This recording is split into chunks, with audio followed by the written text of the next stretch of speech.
बिस्मिल्लाहिर्रहमानिर्रहीम। अस्सलाम वालेकुम नाज़रीन, मैं हूँ फ़ैयाज़ राजा और आप देख रहे हैं आपका अपना यूट्यूब चैनल। दोस्तों, पाकिस्तान की तारीख़ के मतनाज़ा तरीन चीफ़ जस्टिस काजी फ़ैज़ ईसा साहब इस वक्त मकाफ़ात अमल का शिकार हैं और आए दिन जस्टिस उमर अता बंदयाल जो कि माजी के चीफ़ जस्टिस से और उनसे पहले दीगर चीफ़ जस्टिस को आए दिन गैर आइनी और गैर कानूनी ख़त लिखने वाले मौजूदा चीफ़ जस्टिस को इन दिनों अपने सीनियर तरीन जजेस के आइनी और कानूनी ख़तों का सामना है। जी हाँ, सुप्रीम कोर्ट ऑफ पाकिस्तान के एक और सीनियर जज जस्टिस मुनीब अख्तर ने भी जस्टिस मंसूर अली शाह के बाद अब चीफ जस्टिस को ख़त तहरीर कर दिया। बल्कि ताज़ा तरीन इत्तलात के मुताबिक उस ख़त के हवाले से जब काजी फ़ैज़ ईसा ने गैर आइनी गैर कानूनी रिमार्क्स दिए, उसका जवाब नहीं दिया, उसको कोर्ट आर्डर का हिस्सा नहीं बनाया अदालती कार्रवाई का, तो उसके बाद बल्कि जवाब उन्होंने इस तरह से दिया मीडिया के ज़रिए कि अब दोबारा से मुनीब अख्तर साहब का एक दूसरा ख़त जो है वो सामने आ चुका है और सरे दस्त इस वक्त जो माफिया का, हैंडलर्स का, सहूलतकारों का,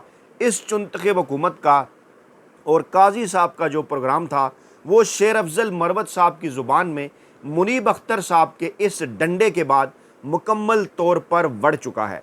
दूसरी बड़ी खबर यह है कि आज सुबह से अडयाला जेल से इमरान खान के हवाले से एक बयान मंसूब किया गया कि बैरिस्टर गौहर ने बुज़दिली का मुजाहरा किया, जब लोग पहुंच चुके थे तो वापस क्यों गए, रावलपिंडी आकर गंडापुर साहब ने एहतजाज क्यों किया।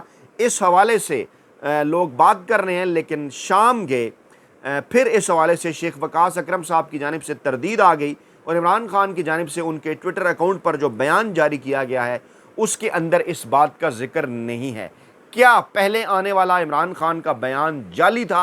क्या इमरान खान ने यह बयान दिया कि मौजूदा पीटीआई की क़यादत जो है वो बुज़दिल है या नहीं, या फिर उनके हवाले से एक जाली बयान मंसूब करके पाकिस्तान तहरीक-ए-इंसाफ की मौजूदा क़यादत के ख़िलाफ़ प्रोपेगेंडा किया जा रहा है? इस वक्त सूरत हाल क्या है? मामलात अपने आखिरी हतमी मरहले में दाखिल हो चुके, आखिरी 25 दिन हैं इस चुनतख़ब हुकूमत के पास। काजी फ़ैज़ ईसा साहब इसीलिए बहुत जल्दी में नज़र आ रहे हैं क्योंकि उनके पास वक्त कम है और जो उन्होंने नौकरी करनी है माफिया की, हैंडलर्स की, सहूलतकारों की और इस्टेब्लिशमेंट की, वो ज़रा ज़्यादा है। दिन का आगाज़ आज कुछ इस तरह से होता है कि जनाब सुप्रीम कोर्ट ऑफ पाकिस्तान जो है वो काजी फ़ैज़ ईसा साहब की सरबराही में इलेक्शन ट्रिब्यूनल से मुतल्लिक लाहौर हाई कोर्ट का जो फ़ैसला है वो कलअदम करार दे देती है। अब लाहौर हाई कोर्ट का फ़ैसला क्या था, जिस पर इस वक्त जो सुप्रीम कोर्ट के जज हैं जस्टिस शहजाद मलिक, जो माजी में लाहौर हाई कोर्ट के चीफ जस्टिस थे, जिन्हें फिर सुप्रीम कोर्ट लाया गया जानबूझकर ताकि वहाँ पर लाहौर हाई कोर्ट खाली करके वहाँ जस्टिस आलिया नीलम साहबा को बैठा दिया जाए, उनसे मर्ज़ी के फ़ैसले लिए जाएँ, और शहजाद मलिक साहब को यहाँ लाकर डंप कर दिया। फ़ैसला क्या था जिस पर वो भी खड़े थे साबिक chief justice Lahore high court के रिटायर जज साहबान ट्रिब्यूनल के केसेस की समाअत नहीं करेंगे, बल्कि ये इख्तियार लाहौर हाई कोर्ट का है, वो लिस्ट देंगे और नोटिफाई भी उन्होंने कर दिया था, जिसको इलेक्शन कमीशन नहीं मान रहा था। और काजी फ़ैज़ ईसा साहब जो अपने दौर में जिरगों के, जो बंदयाल साहब के दौर में जिरगों के बड़े ख़िलाफ़ थे, इन दिनों जिरगों के बड़े हमायती हो गए हैं क्योंकि उनके लिए वो थूक कर चाटना किसी किस्म का कोई मसला नहीं है। पहले उन्होंने बंदयाल साहब के ख़िलाफ़ जजेस कमेटी बनाई, उन्हें पता था दूसरे नंबर पर वो हैं, तीसरे नंबर पर सरदार तारिक साहब होंगे, तो वो उनकी बड़ी मौजें होंगी और उस वक्त तक वो उस कमेटी को ठीक चलाते रहे। उसके बाद जब सरदार तारिक साहब के बाद उन्हें इस बात का पता चला कि जनाब अब तो जब वो बंदयाल साहब भी चले गए, सरदार तारिक साहब भी चले गए, अब जो है वो काजी फ़ैज़ ईसा साहब और उनके साथ मंसूर अली शाह और मुनीब अख्तर साहब थे सीनियर जज साहबान। उनका ये ख्याल था कि मंसूर अली शाह साहब उनके साथ खड़े रहेंगे, मुनीब अख्तर अकेले रह जाएंगे। लेकिन आइन और कानून के मुताबिक जब उन्होंने फ़ैसले करना शुरू किए, मुनीब अख्तर साहब और मंसूर अली शाह साहब ने, काजी साहब फिर अकेले रह गए। तो क्योंकि ये किसी असूल ज़ाब्ते के ऊपर इनका किसी किस्म का कोई ईमान नहीं है, तो उसके बाद इन्होंने एक और आर्डीनेंस जारी करा दिया और सही खुश्क होने से पहले उस पर अमल दरामद भी करा दिया, जिसकी वजह से अब उन्हें सीनियर जजों के ख़तों का सामना है। खैर, हम बात कर रहे थे कि आज दिन का आगाज़ इस तरह से किया कि जनाब महफूज फ़ैसला सुना दिया। जस्टिस जमाल खान मंदोखेल और जस्टिस अकील अब्बासी थे, इस फ़ैसले से इत्तफ़ाक़ करते उन्होंने इजाफ़ी नोट लिखा। इत्तफ़ाक़ तो डेफिनेटली उन्होंने करना था, बड़ा सोच समझ कर ये बेंच बनाया गया था और कोशिश इनकी ये है, पहले बल्ले का निशान काजी फ़ैज़ ईसा साहब से वापस इन्होंने करवाया, उसके बाद रिकाउंटिंग का जो मामला है इसको ख़त्म कर दिया आइन और कानून के ख़िलाफ़। उसके बाद आज ये जो ट्रिब्यूनल का मामला है, इसको भी दफन कर दिया कि मर्ज़ी के रिटायर जज लगाकर इलेक्शन कमीशन मर्ज़ी के फ़ैसले वहाँ से ले, और कह रहे हैं जनाब कि जस्टिस आलिया नीलम और सरदार सिकंदर सुल्तान राजा की बड़ी बामानी मुशावरत होगी है। यानी मुशावरत करनी है या हमने आइन और कानून के मुताबिक फ़ैसला करना है। तो काजी फाइज़ ईसा साहब मुसलसल थूक कर चाट रहे हैं। अब इन्होंने इलेक्शन ट्रिब्यूनल वाले मामले को भी अपनी तरफ से दबा दिया, और उसके बाद फिर 63A नज़रसानी के मामले को भी ये दबाना चाहते थे कि इसी दौरान पाकिस्तानी मीडिया के ऊपर दलेर जज जस्टिस मुनीब अख्तर साहब का ख़त मंजर-ए-आम पर आ गया। पहले मैं वो आपके सामने रखता हूँ। ख़त जो रिपोर्ट किया गया वो कुछ यूँ है जनाब के 5 रुकनी लार्जर बेंच के सामने 63A नज़रसानी केस लगाया गया था। 5 रुकनी बेंच 23 सितंबर को जजेस कमेटी में तरमीमी आर्डीनेंस के तहत तश्कील दिया गया, और तरमीमी आर्डीनेंस के तहत बेंचेस की तश्कील पर सीनियर जज मुनीब अख्तर साहब ने अपने ख़त में आइनी सवालात उठाए। उन्होंने कहा कि चीफ जस्टिस काजी फैज़ ईसा ने जवाब में सीनियर जज मंसूर अली शाह को ख़त लिखा, मगर उन्होंने अपने ख़त में आइनी सवालात का जवाब तक नहीं दिया। अफसोस की बात है कि चीफ जस्टिस के ख़त पर एक पूरी मुहिम चलाई गई। जी हाँ, पूरी मुहिम मीडिया ने चलाई। यानी ये रिकॉर्ड का हिस्सा, किसी चीज़ को अदालती कार्रवाई रिकॉर्ड का हिस्सा नहीं बनाते, जो अपने दौर में पीटा करते थे कि जनाब मेरे ख़तों को रिकॉर्ड का हिस्सा बनाया जाए, और सदर ममलकत को भी ख़त लिख दिया करते थे। और अब मौसूफ को जब खुद ख़तों का सामना करना पड़ रहा है तो वो जो कहते हैं कि थूक कर चाटना इनके लिए किसी किस्म का कोई मसला नहीं है। तो अब जनाब वे मीडिया के ज़रिए, जंग जियो ग्रुप के ज़रिए मुहिम चला रहे हैं। सीनियर जज मुनीब अख्तर ने अपने ख़त में मज़ीद कहा कि कमेटी की गुज़श्ता मीटिंग में चीफ जस्टिस ने सीनियर जज की सरबराही में 63A नज़रसानी के बेंच बनाने की राय दी थी। ख़ुद काजी फैज़ ईसा साहब ने कहा कि यह बेंच मैं मंसूर अली शाह साहब की क़यादत में बनाऊंगा। ये मुनीब अख्तर साहब ने राज आश्कार कर दिया, लेकिन अब खुद चीफ जस्टिस इस बेंच का हिस्सा क्यों बन गए हैं, इसकी कोई वजूहात सामने नहीं लाई गई। और लार्जर बेंच में एडहाक जज जस्टिस मज़र आलम मियाँ खेल को भी शामिल कर लिया गया। अच्छा, अब उनके ऊपर हम ज़रा पहले बात कर लें। बैकग्राउंड ये है कि justice chief justice Bandial, justice Ijazul Hasan, justice Munib Akhtar, Jamal Khan Mandokhail और मज़र आलम मियाँ खेल, ये 5 रुकनी बेंच था जो पहले फ़ैसला आया। बंदयाल साहब, एजाज़ुल हसन साहब और मुनीब अख्तर साहब ने कहा कि फ्लोर क्रॉसिंग की इजाज़त नहीं है, वोट शुमार नहीं होगा। और मंदोखेल साहब और मज़र आलम मियाँ खेल साहब ने इख्तलाफी नोट लिखा, डेफिनेटली लिखना था। अब इनको दोबारा से शामिल कर लिया, मुनीब अख्तर साहब को भी कर लिया, लेकिन ऊपर इसकी हैत तो वो इस तरह से बना रहे हैं कि जनाब खुद भी बैठ के, और उसके साथ साथ अपने साथ उन्होंने जनाब अमीनुद्दीन खान साहब को भी बिठा लिया। पता है कि अमीनुद्दीन खान साहब ने क्या फ़ैसला करना है, और साथ एडाक जज मज़र आलम मियाँ खेल को भी। जस्टिस मुनीब अख्तर ने कहा कि 19 जुलाई को जजेस कमेटी में एडाक जजेस के अमूर हमने तय कर लिए थे कि ये ऐसे केसेस के अंदर, आइनी केसेस के अंदर नहीं बैठेंगे।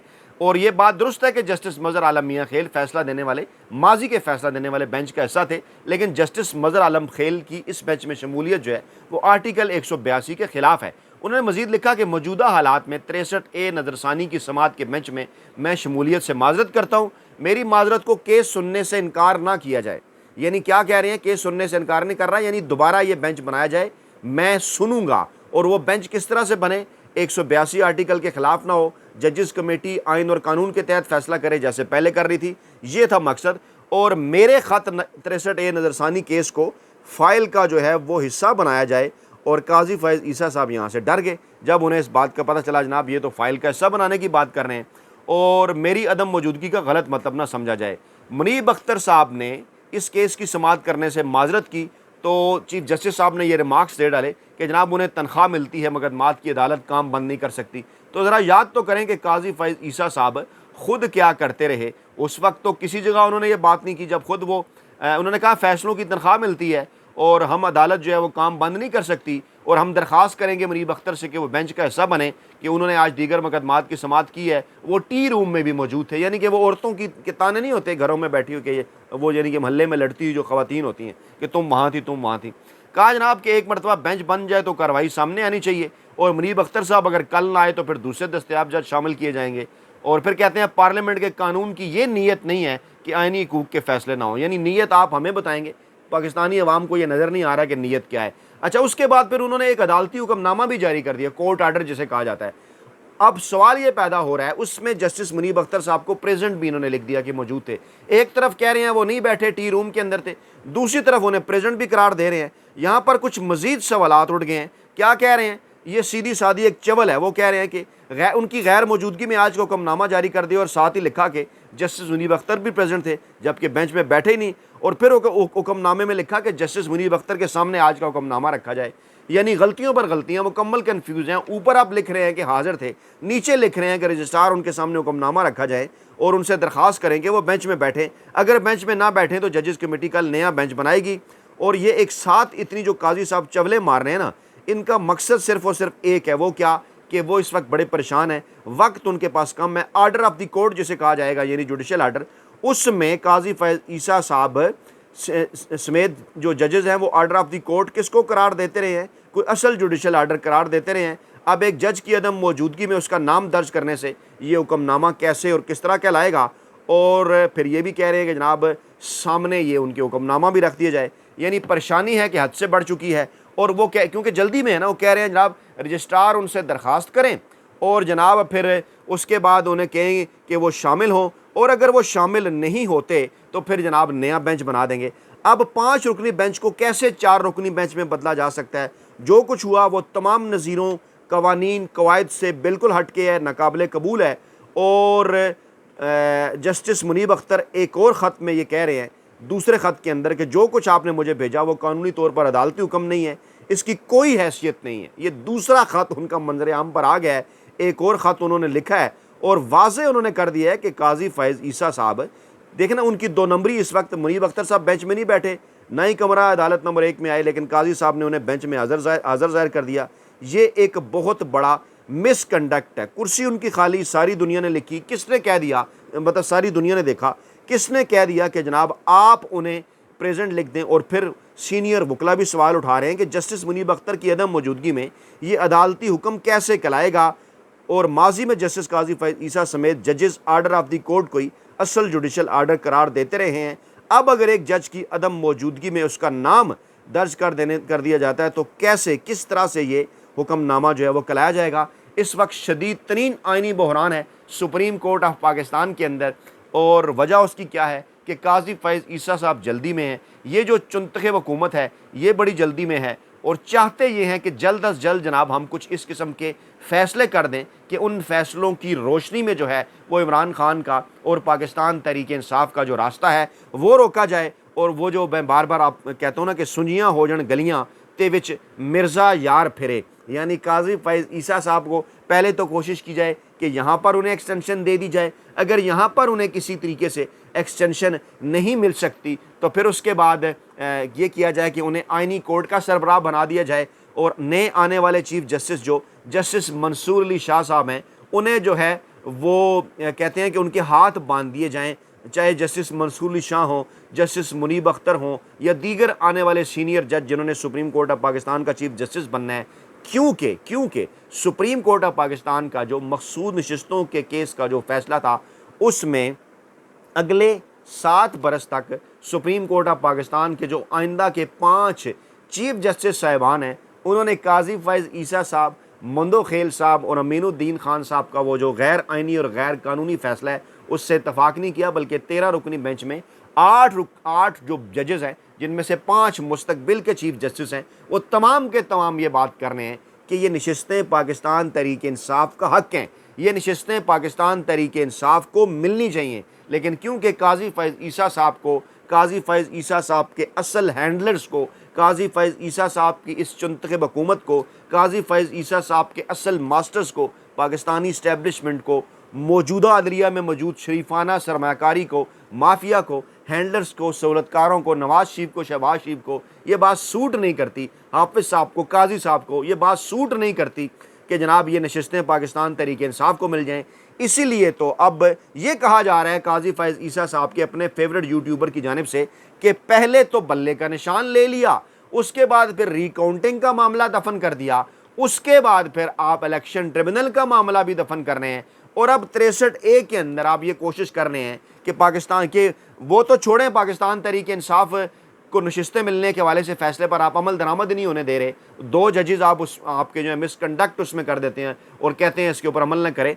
अब आप क्या कर रहे हैं? अब आप ये कर रहे हैं कि एक तो 63A नज़रसानी केस के ज़रिए ये फरमाने की कोशिश कर रहे हैं कि जो PTI के लोटे हैं उन्हें भी वोट डालने का हक़ दे दिया जाए। और उसके बाद इससे भी बैद नहीं कि काजी फैज़ ईसा साहब, ये काजी फैज़ ईसा साहब के फेवरेट यूट्यूबर्स ये बात कर रहे हैं कि जनाब ये भी ऐसा भी हो सकता है कि कहीं जाते जाते काजी फैज़ ईसा साहब जो है वो पार्लियामेंट में तो पहुंच जाते हैं, वो जरदारी साहब और शहबाज शरीफ साहब के साथ बैठने के लिए, जाते जाते कहीं वो जनाब वोट ही ना डाल जाएं। तो मुनीब अख्तर साहब ने आज कहा कि कैसे जो कोर्ट आर्डर आज जारी किया गया, मुझे प्रेजेंट लिखा गया, मेरे नाम के आगे मेरा नाम लिखा है हुक्मनामे के आगे, मेरे किसी किस्म के कोई दस्तखत नहीं है। अभी टाइम क्योंकि खासा हो गया, इसी के ऊपर हम बात कर सके। अगली वीडियो के ऊपर हम बात करेंगे इमरान खान का बयान पाकिस्तान तहरीक इंसाफ की क़यादत और डी चौक के मामले के हवाले से भी, क्योंकि कन्फर्म हो गया है, शेख वकास अकरम साहब का बयान आ गया है कि इमरान खान ने ऐसा बयान नहीं दिया, ये जाली बयान था। हाँ, ये ज़रूर कहा इमरान खान ने कि अगला एहतजाज डी चौक में होगा। जाली बयान कहाँ से आया इमरान खान का असली बयान क्या है, डी चौक में कब पाकिस्तान तहरीक इंसाफ पहुँचेगी, इस पर बात हम अगली वीडियो में करेंगे। अपना बहुत ख्याल रखिएगा, दुआओं में याद रखिएगा। नई वीडियो के साथ जल्द हाजिर होते हैं। अल्लाह ने के बाद।